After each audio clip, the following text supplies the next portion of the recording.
இப்போ நான் உங்களுக்கு ஒரு உங்கள் சிந்தனைக்கு ஒரு கதை சொல்கிறேன். எனக்கு கரெக்டாக ஆன்சர் பண்ணுங்கள். என்னன்னு பார்த்தீங்கன்னா, ஊடால ஆறு, இந்த சைடு வந்து புலி, ஆடு, புல்லுக்கட்டு 3 இருக்குது. இந்த 3ஐ வந்து அக்கறைக்கு கொண்டு போகணும். இப்போ முதல்ல வந்து நீங்கள் இது புல்லுக்கட்டை கொண்டு போயிட்டீங்கன்னா இங்கிட்டு வந்து புலி வந்து ஆட்டை திட்டுரும். இல்லை சப்போஸ் இதை கொண்டு போனீங்கன்னா, புளியை கொண்டு போனீங்கன்னா ஆடு புல்லு தின்றோம். இப்படி ஒன்று சாப்பிடாம ஆனால் 3ஐயும் அந்த கடையில் கொண்டு போய் சேர்க்கணும். அது நீங்கள் எப்படி சேர்ப்பீங்க?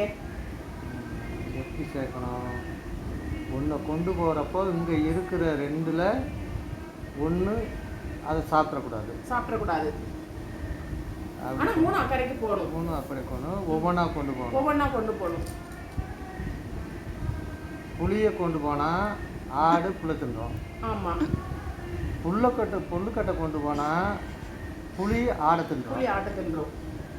இப்போ ஒன்றுக்கு சாப்பிடாம இருக்கணும். முதல்ல ஆடை கொண்டு போய் அக்கறையில் விடணும். அக்கறையில் விடணும்.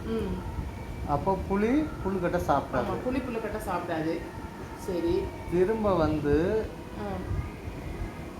புல்லுக்கட்டை கொண்டு வந்து இங்கே வச்சுட்டு ஆடை திருப்பி கொண்டு வந்துடணும். ஒரு 2வது புல்லுக்கட்டை கொண்டு போய் அங்கே வச்சுட்டு அங்கே முதல்ல வச்ச ஆடை வந்து திருப்பி கொண்டு வந்துடணும். ஆடை கொண்டாந்து அங்கே வச்சுட்டு புளியை மட்டும் கொண்டு போகணும். ஆடை வந்து இக்கரையில் வச்சுட்டு திருப்பி புளியை மட்டும் கொண்டு போகணும்.